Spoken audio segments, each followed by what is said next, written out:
Pardon me? The sights and sounds from 20 years ago today are still haunting. Hurricane Katrina slammed into the Gulf Coast as a Category 3 storm, causing catastrophic flooding across New Orleans.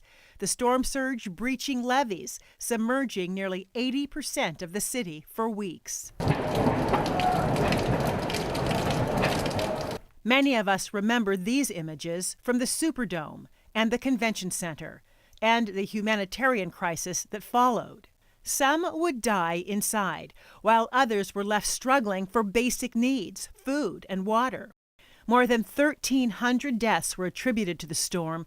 Even today, hundreds of people are still classified as missing. Katrina caused billions of dollars in damage. While many communities have recovered, some, including the lower Ninth Ward, are still struggling to fully bounce back.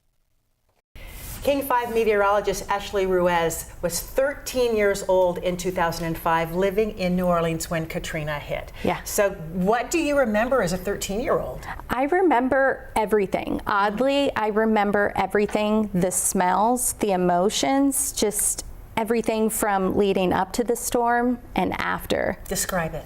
Okay, so when we knew that Louisiana was in the bullseye of Katrina and where it was headed, the thought in my mind, I was 13, so I was a little punk kid just on the computer, cell phone, and my mom said, we have to evacuate. We are leaving the city. We need to get out. This is a dangerous situation. Pack everything.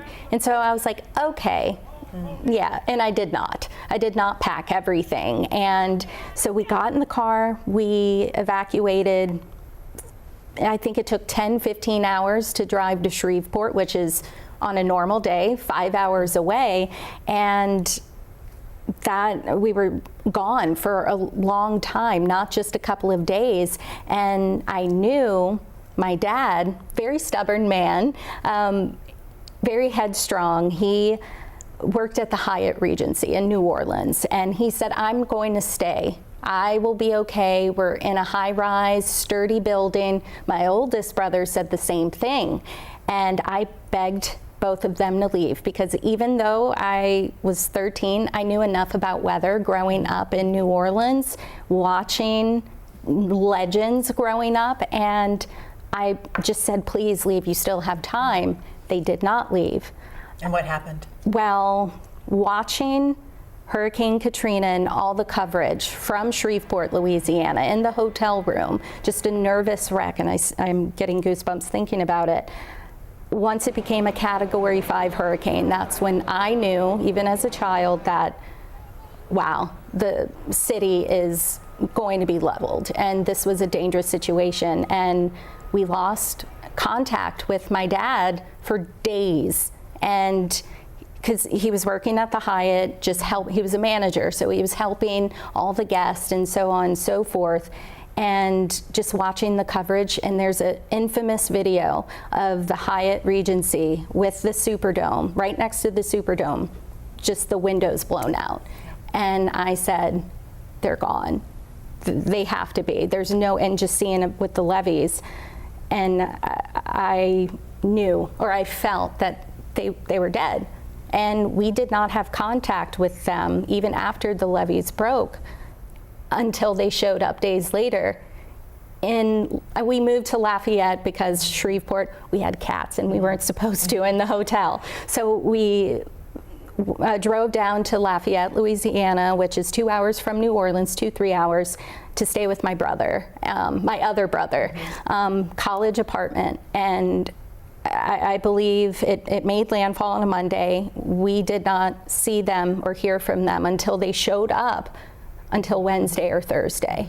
And they got out, thankfully. Because of what happened to you and your family, and you were 13 years old, it really had a huge impact on you going into meteorology, studying weather to keep people safe, which is what you do exactly now here in the Northwest. Yeah, helping people is my main thing. I love the weather, and I just want people to know that I'm there for them, and I want them to get through the storm, and I will help them along the way because I love the people, I love the community, and I'm using my passion and my voice to help them. We don't have a lot of time left, but you have been back in the last 20 years. It's changed a lot. Not every area has recovered, but some areas have. What is it like for you to go home now compared to what you remember from 20 years ago? A lot. The culture's still there. The spirit is still alive. And they're still rebuilding. They always will. The scars will always be there. And to think about all the lives that were lost, but they're still with us in our heart and in the spirit in just the city of New Orleans. And hopefully the lessons learned from that. Yes, absolutely. Well. Ashley, thank you so much for sharing and for reliving what was a difficult time for you. We appreciate it. I appreciate you.